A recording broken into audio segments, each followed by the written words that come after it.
Ever wonder what it was really like to be a gladiator in ancient Rome? Forget the heroic portrayals in movies.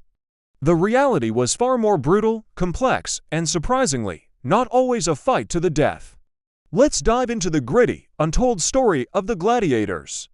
First, let's bust a huge myth. The iconic thumbs down gesture didn't mean death. In fact, many historians believe the gesture for death was a thumb pointed up, mimicking the drawing of a sword. A closed fist with the thumb inside, known as pollice compresso, likely signified mercy, sparing the gladiator's life. Why? Because gladiators were expensive investments. Training, feeding, and housing them cost a fortune. A promoter or editor wouldn't want to lose his prize asset after just one fight. They were more like modern-day superstar athletes owned by a lanista who ran the training school, or ludus. So, who were these gladiators? They weren't all slaves forced into the arena.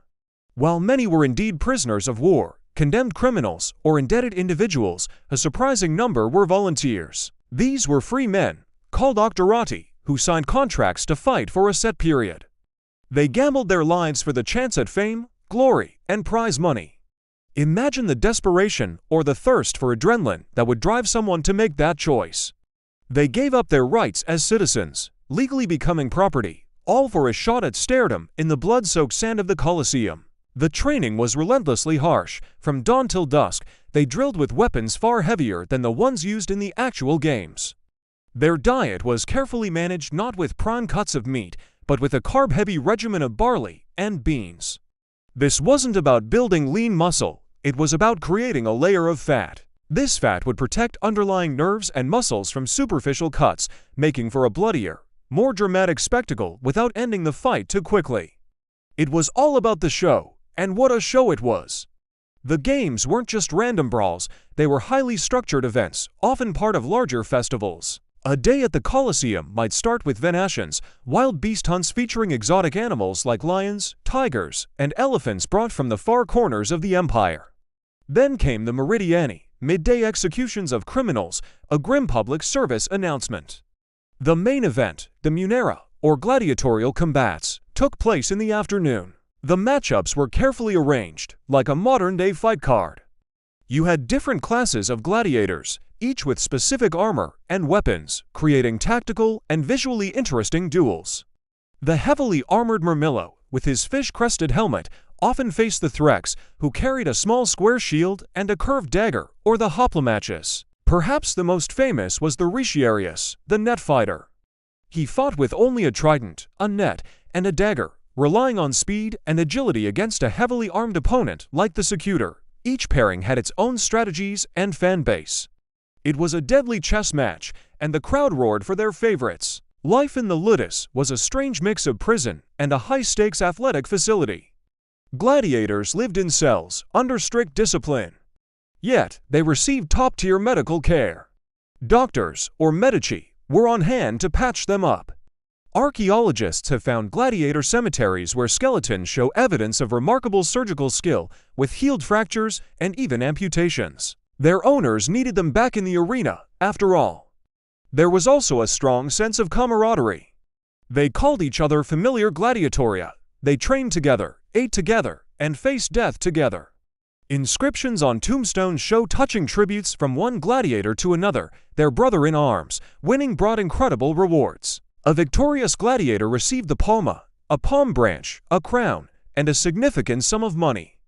If a gladiator survived long enough and fought exceptionally well, he could be awarded the rudes, a wooden sword symbolizing his freedom. He could retire a wealthy man, perhaps even become a trainer himself.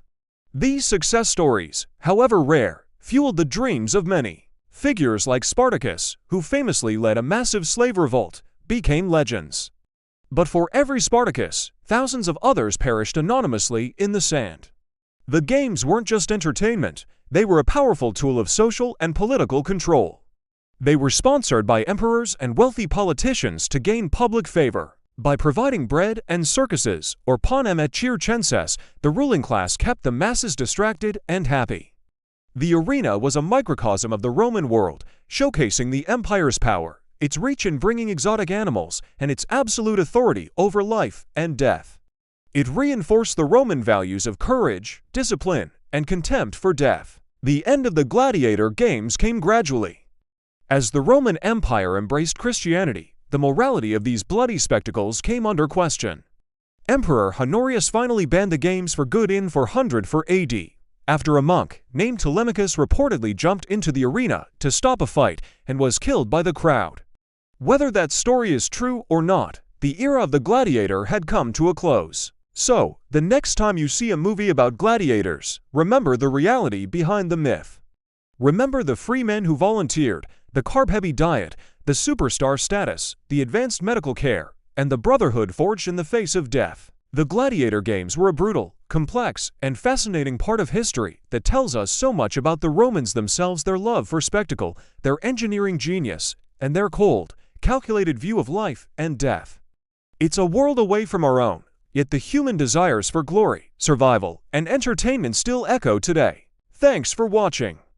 If you found this journey into the ancient arena fascinating, don't forget to like this video, subscribe to the channel, and hit that notification bell so you don't miss our next dive into history. See you next time.